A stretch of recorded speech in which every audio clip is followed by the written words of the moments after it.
What's up, guys? Welcome to the Hashtime Show. We have a special guest, the baddest in the industry, okay? We have Trina with us. How you doing, Trina? I'm great. How are you? I am doing very good. You look beautiful, by the way. Thank you. So do you. Thank you.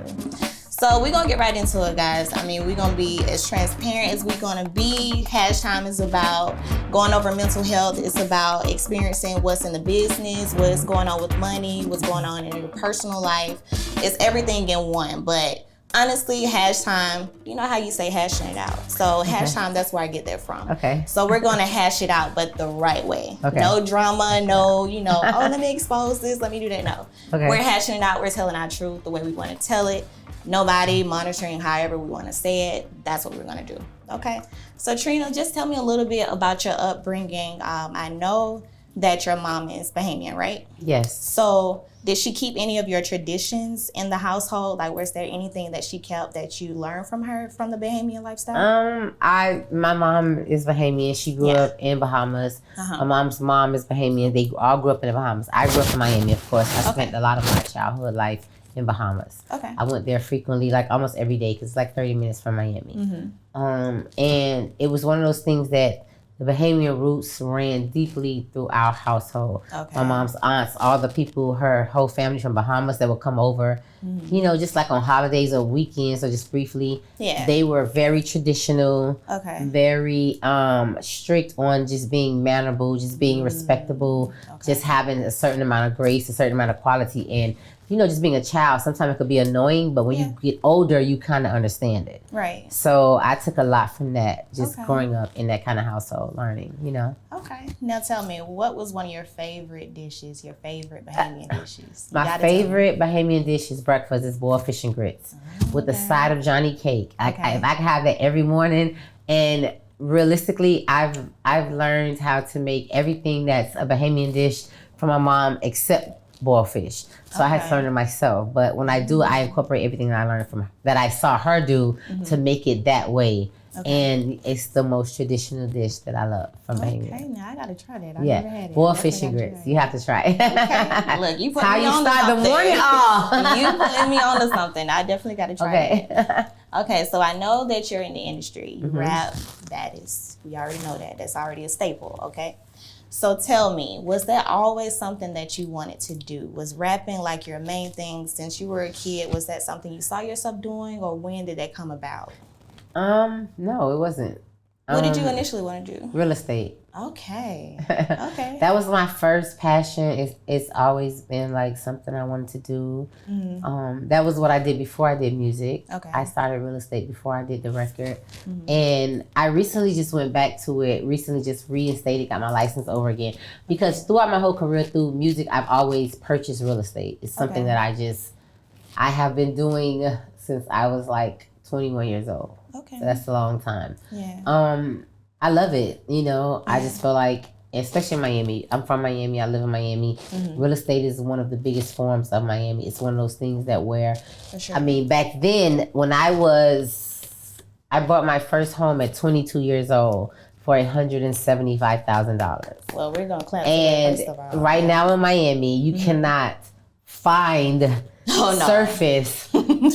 Luck up on a home that's $100 and anything dollars. You're right. Especially where I lived at. So it's one of those things like I felt like, wow, you just never realize how the times are going to change, and you know how things just change. So that's just one of the things for me. So my passion is really that. So for me, it's definitely real estate thing. It's more about business over pleasure for me. Okay. So from your transition from real estate, when did you want to become a rapper? It kind of happened fast. Okay. I did real estate first. I was like just working at a real estate place, which was called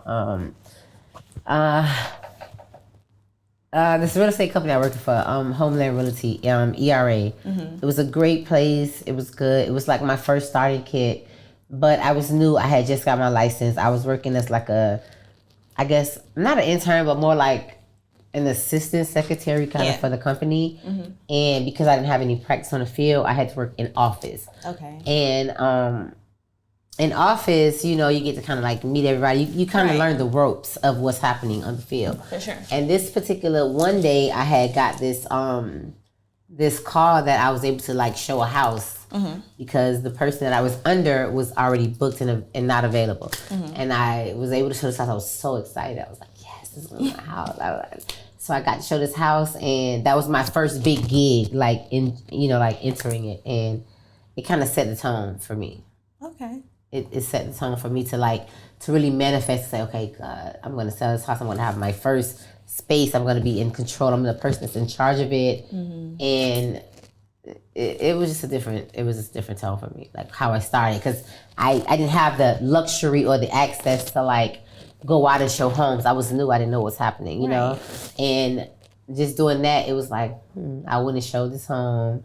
A couple, it was a family. It was a woman and a husband, and I think they had like a kid or two. Okay. And they were very interested. And then I got a call, and it was like, I want you to do something for me. It was music. I didn't take music to be like a changeover from what my career was, because real estate was the thing I wanted to do. Okay. It was just like, oh, okay, this is my friend, this is Trick. Let me see. Come to the studio. Okay. Yeah. You don't want to talk. You hear my voice, a laugh. I don't know. It's new. So it was one of those things. And when I went there, it was like life-changing. Really? Yeah. Okay, yeah. That's interesting, because you started off with real estate, and then you're like, okay, one day I'm just it's the most bizarre transition. Yeah, because this is my friend. I know for me, because for Trick, he loved music. He always wanted to do music. I love music because I was around a lot of people that invested in music, did concerts in Miami. It was a big thing, but it was not a thing that I said, this is a place for me to do music. It wasn't, because we in Miami, we didn't have like a huge rap scene. It wasn't like, let's do music, we didn't have that. We had like one consistent person that was doing music, which was Luke, and it was a record label, and it was explicit. I was young. You don't even, your mindset doesn't even process that at the time. So, that wasn't the thing. You know what I'm saying? So for me, for the transition, it was quick. Right. It's like, I'm doing real estate. This is a career. I love this. I'm going to be selling $1 million homes to people, and then all of a sudden, boom, there's a call. Come to the studio, do a record. So it was a kind of fast thing, That's actually pretty dope. I've never heard anybody that's interesting. That's different. So when you transitioned from real estate to becoming a rapper, how did family interact with that? Did they support your transition? How did that go? Because it was this thing that, because first of all, it happened extremely fast. Yeah. So when I say fast, meaning like I did the record for Trick. We all know Trick. This is everybody knows Trick. My friends, my family, everybody. Yeah. And we didn't look at it as like, okay, back then and today is a total different outlook of it. Exactly. If it was now, it was like, oh my gosh, it's a big thing. Back then, it's like, this is my friend. He's a guy. He's a rapper. It's cool. Yeah. Go to the studio, do a record. It's not as exaggerated as now because we have social media and internet. Right. And my family, it wasn't really celebrated like that. Okay. It was more like disbelief than belief, for real. And not just not my family personally, but just when I say family, like family, friends, everybody. I call friends, those are close to me, that's family to me. Right. And we just always like, this is something, okay. But, it's not just like you are a heart surgeon. It's like somebody called you to do a favor. Yeah. And then I go and I do it, and then it's still a thing to where Miami is not, at the time, this is like, we're talking about 1998. Right. It's not the most celebrated place of music. Right. And the music that is like at the top of the genre, it's Luke. And it's like booty music. It's that like bass. It's, it's way too grown for me. So doing it wasn't one of those things, oh my gosh, she's doing it. It wasn't that. It was more of a like, we'll see. We don't know. Let's see what happens. It wasn't like a big thing. How we make everything, it wasn't that, Yeah. People that were close to me was a little bit more believable, but everybody else, it wasn't. It honestly wasn't that. That makes sense. It wasn't that. Since you were talking about the differences in the 90s versus now, so How do you feel the industry changed from the 90s versus how the industry is now? Totally. Yeah. I mean, because we didn't have so much internet access. I knew about the internet, but I wasn't like the biggest internet person either. And I mean, now because we have apps and so much different access to so much different stuff and bloggers and this and that, we wasn't exposed to that. Right. And honestly, I didn't know about it, I didn't care. Yeah. So if when this record came out in 1998 and you were one of the girls that was like, oh, what is this? I wouldn't know because I didn't have internet. I'm not looking at this. Yeah. Had it been today, I would see that. Yeah. But back then, it was like, there's millions of girls that are saying, "Man, this is a record, a verse off a record that I did in the studio with like 4 of my friends." And it was just like fun, fierce, raunchy, and this is what I feel like saying. Right. And at that time, it was more, oh, she's with shits. Yeah. And now we're in a world of where everybody is doing that plus 10. It's a different kind of dynamic, you know? Something there, yes. And it's just it feels different, you know, it just feels different to me. Yeah, about the social media, like, I ain't gonna lie. So I think my uncle was like the biggest fan of you. When I first went to his house, I see this big old picture. Like, we don't have pictures no more. Nobody take pictures. Nobody had pictures, but I went to his house and literally saw you on his wall, like in this big old picture. I'm like, this man really loves Trina. He has you in his house. But yeah, you definitely, it's different. I mean, for me, like, because I went to the studio, like Trick was somebody that was my friend. Like, he's the person I knew I grew up with, and he went to prison, and he was passionate about music. Yeah. It didn't matter that much to me at the time. And then he would always send songs and this and whatever. And when he came out and he became like in the industry, like in his, you know, starting his career, I watched his first album. I supported, and I just wasn't as affected by it because I'm from Miami, he's from Miami, and our music stream wasn't as huge at the time. It was just Luke. But don't forget, Luke is a person that went to battle for us so we could be able to talk the shit that we talk. That's true. So you understand that growing up as a person in the Miami. And then for him, it was like, okay, it's cool, it's Trick, it's streets. I'm not really interested in like shoot 'em up, bang, bang, guns, violence, and thugs. I'm not into that. Right. It's cool. I hear it, but it's not my thing. Right. And then it was the let's do this record, and then it was raunchy. It was like, it wasn't even that. It was like, I'm gonna call you. I want you to do something for me. And I heard what you were saying, and I was like, whoa, what the are you talking about? So I gotta come up and create this tone to match this. And I did. Yeah, and it kind of took over the world. Right. So it was a different startup plan for me. Yeah. And I always look at it like that. You know, it was nothing that was put together, forced, or made up. It was, this is the real authentic way of you're talking your talk, now let me speak mine. Right. And that's how everybody gravitated to it. And let me ask you this too. So I know you said there was a transition from real estate to rapping, and then it kind of just blew up. Would you have changed that introduction to rapping? No. That's good. I feel like because the time I started real estate was like at the most pivotal time I feel for me, like just being young, because I was like 18, 19 or something, or maybe 20, I don't remember, but in that phase. And it was one of those phases of when you're like out of high school and for me, it was my mom. People have parents that's like, are you going to college, or what is going to be your career? What are you going to do? Are you going to work at this job? Are you going to be a doctor? I don't want to be a doctor. I don't want to be a heart surgeon. Right. I don't want to like do some of these things that jobs require. So what do you want? My mom always would say, what do you want to do? Like, let's figure it out, because now is the time. Yeah. Once high school hits and you're graduating and you barely skated through that, let's figure it out. Yeah. And do not waste my money for college if you don't want to do college. Right. Because college requires a certain amount of things. And I just didn't feel like, at that time for me, college was more like, do you want to be a doctor? Do you want to be a lawyer? Do you want to be an attorney? Do you want to be, it was so serious. Like growing up from where I grew up, it was a serious, either you made it or you're going to be something that's super great. I did not want to do those things. So what do I do in the midst of it? And it was real estate, because I just loved, like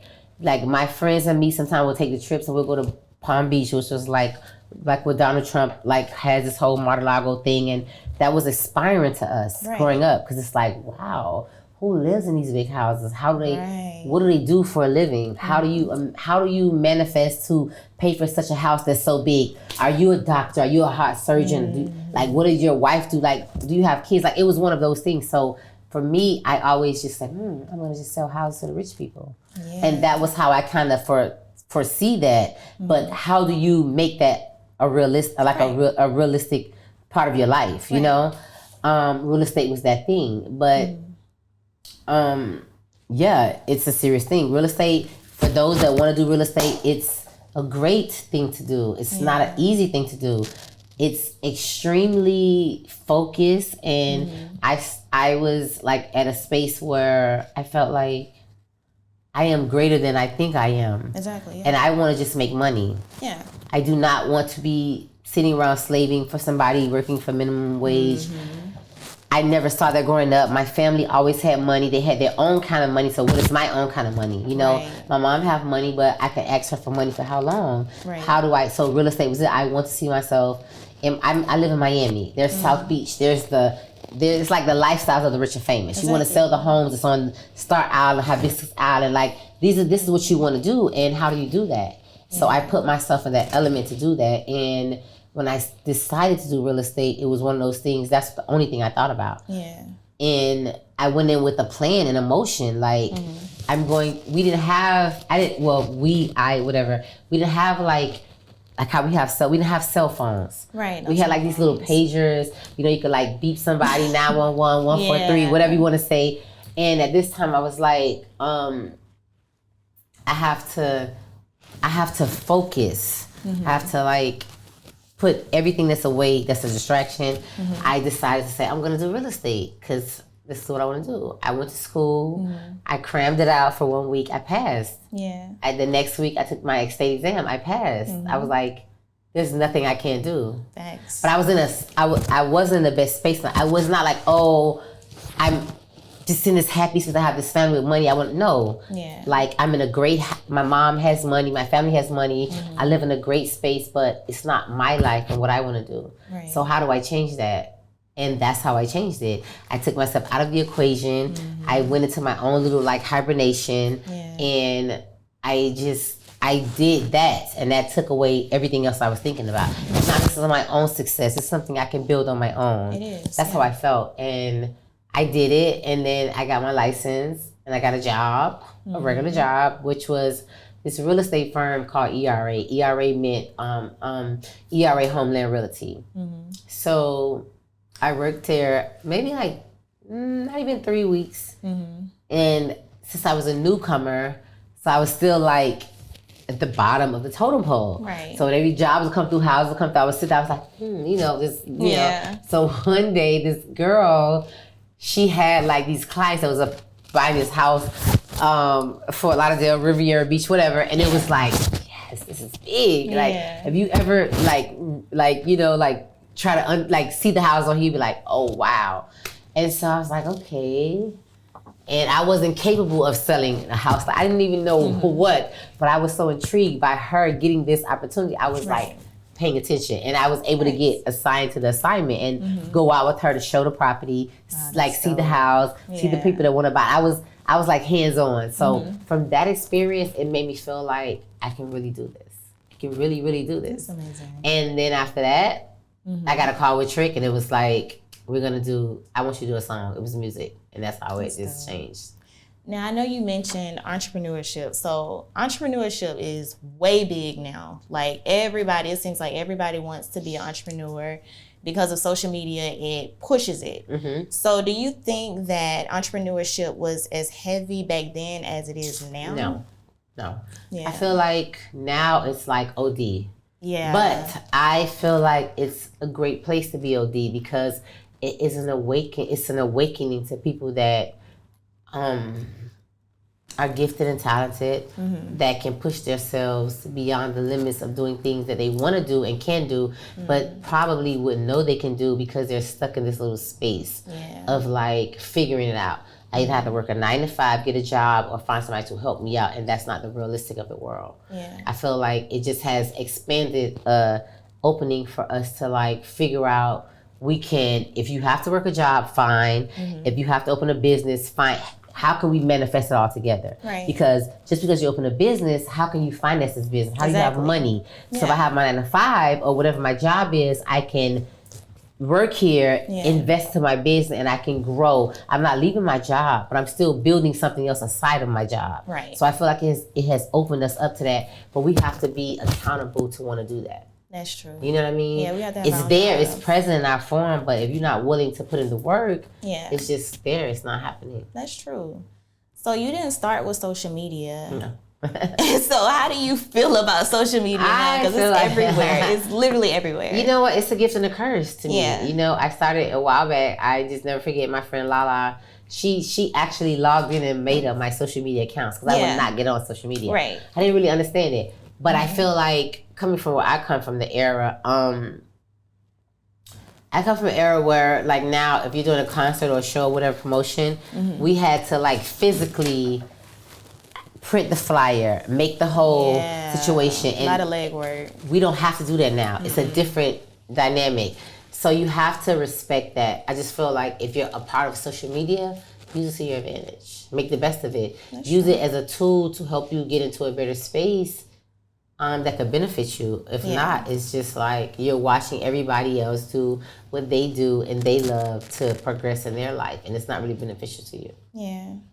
Okay, well, let's have a transparent moment. So I know that a lot of times that on social media, like, we only show the good, and most people only see the good. So they think in the industry, oh, it's like dry cut, cupcakes and ice cream and sprinkles, like, oh, money, fame, cool, like that's all it is. So how is it balancing your personal life versus your industry life? Like, how is that playing a toll on mental health and privacy and all of that in one? Like, how does it affect basically your overall mental health? Me, I think for real, mental health is just a part of what's inside of your mental state. For one. Yeah. Nobody can control your mental health but you. Yeah. If you allow these outside things to take control of it, then that's going to be a part of it. Right. I feel like my personal life is personal. Anything that I want to include into you guys in the public, I will do. Right. If I don't want to include it, you will never know. Okay. That's how I control my mental health. Okay. If I want to experience it with you, I have to be willing to go through all the opinions and the whatever you guys got to say. But if I don't want to involve you, you would never know. So basically, what you're saying is everything that's leaked is kind of like, oh, it's not really a what leak. I'm saying is everything that you put out into the universe, if you put it out there, you have to be expecting for people to have their opinions or judgmental have it. If me personally with my stuff, if you find out about it, you find out about it. I feel you. There's a maybe 2% chance you're gonna hear me talking about it. You know why? I don't know you. I don't care what you think. I don't care for your opinion. I don't care to feel like I don't need you to tell me how to deal with because I don't care about that. So I feel like if you're a person that wants to protect your peace and your mental health, don't put certain shit out there. Don't allow everybody to be in your space where they can put negative influences into what you have going on. Because once you step outside of this room, we're all subject to judge. We are. We all are subject to have an opinion. If I walk out of here right now to that hallway, you can say, well, her tights was not up that high in the show. That's what I'm saying, But in the show, they were this way, but that's your opinion.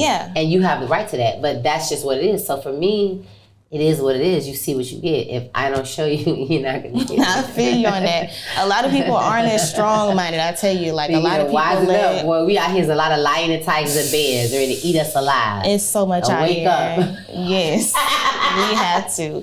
It's so much out here. Okay, so... so I know that you rap, and now you're switching over to radio, correct? I've done radio already. I'm not switching. I don't even know why they keep saying that. They say this, I'm like, stop saying. I'm not into radio, guys. I've done radio. I did the radio show, Trick and Trina Morning Show with Trick Daddy Allers, the one and only real woman scholar. Okay. All right. No, I done radio. I like radio. Yeah. How is it different? I like it. Yeah. I like it. I don't like the mornings. I'm not a morning person. It's not okay. Here's the thing for me for radio. You have to be completely 100% transparent about how you feel. Because here's the thing. It's all opinionated. We all have opinions in the room. Me and Trick, we clash every day. Yeah. I can completely curse and scream at him every day about something he says. This is like my brother. He's a guy. He's never going to understand how I feel. So when it came to radio, it's monitored. You can only say a certain amount of stuff. Okay. The radio show was amazing. It was great. It was an experience for us. I would never deny or take nothing from it. I had the most amazing experience. We took on a deal for 2 years, and we had this project that was done through our boss, which was dropped maybe like a month, like October. Our deal was up in November, and it was one of those things that I don't have no regrets. Yeah, I don't say, oh, I would have never done it. I loved it. I had fun.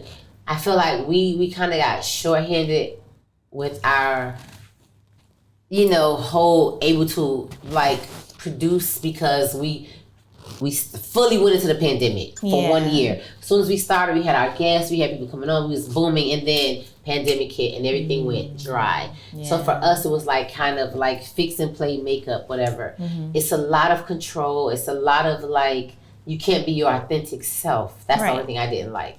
But, and being, as just a person that's coming to radio, that's cool. But as an artist, it's a different feeling when you need to be expressive, when you have fans and people that want to hear and see you as in your own self when you're on radio. You can't do all that on radio. So a lot of my peers and fans, they didn't understand. They was like, oh, well, you can't do this. You can't say, you can't play this. You're not allowed to play certain people. It's Trina. You're not allowed to stop playing our ratchet play this. We can't do that on radio. It doesn't work like that. Yeah. But to the fans, they feel like that's what comes with the job. It does not. Yeah. It's a strict procedure. It's still a 9-to-5 job. It's still a protocol, and you have to follow the guidelines. It don't really work like that, Yeah. I would never say that. I loved it, honestly. I loved it. I hate the mornings. I hate the hours. I loved it. I would not say I would never do it again, but on a little bit different terms. It's ran by a corporate foundation. Yeah. And when you don't have no control of that, you are subject to doing exactly that. Okay. And I'm in a world where I like to freelance, do whatever I want to do. So that just kind of like, So rapping basically brought out your true personality the most. It's just like artistic expression, I like to say, not rap. Rap is just a form of just what people like to talk about. But artistic formation is like saying what you truly feel, expressing yourself, understanding what you want to say, like being your truth. Like for me, I came out in a time, it's 1998, this is Trick, this is Nan. By the time it was 2000 when my real album came out, The Baddest Bitch, everybody was gratifying to that. And it was a form of true artistic formation. Be your truth, be yourself, be the bitch that you are, be bad, be like infiltrated, be fearless, just be that person, but you have to understand what you are. You cannot be me. You cannot be nobody else but yourself. And that's what I brought to it. Yeah, for sure. Now, I know a lot of people, they're not as strong. Like, I know a lot of artists now, they don't have that same vibe. Like, I can tell your vibe is just like, look, I know me and my authentic self is me. I don't care what anybody else says. But I know it's just, I don't know, with all of this mental health and people are just so fixed on others' opinions, basically. Everybody's just so fixed on others' opinions, but they can definitely learn something. They can learn something from people who've been in this industry for a long time. Like, you gotta stay strong, you gotta stay grounded. Be confident in yourself. Don't let other people find confidence in you. Like, you have to find that confidence in yourself. No matter if you're doing great, no matter if you're doing bad, they're still gonna doop, doop, doop, doop, doop. That's what they're gonna be doing all day, all night. So it's just like you have to stay true to you. Absolutely. If this is what you love doing, stick to it. Don't let nobody take you from that. Absolutely. If you don't like doing it and people like it, so be it. You do what you want to do. You do what makes you happy. You get what I mean? So yeah. With that being said, so where do you see yourself in the future? So you went from real estate to rapping. So is there anything like 5-10 years from now, what do you see yourself doing or see 5, yourself we got at? 10. Let's just say Let's do 5 years 10. from now. No, 10 is far. 10's far? Yeah. Okay, let's do 5. I'm a short-term goals person. Gotcha. I go off short-term goals because I'm a Sagittarius and I change.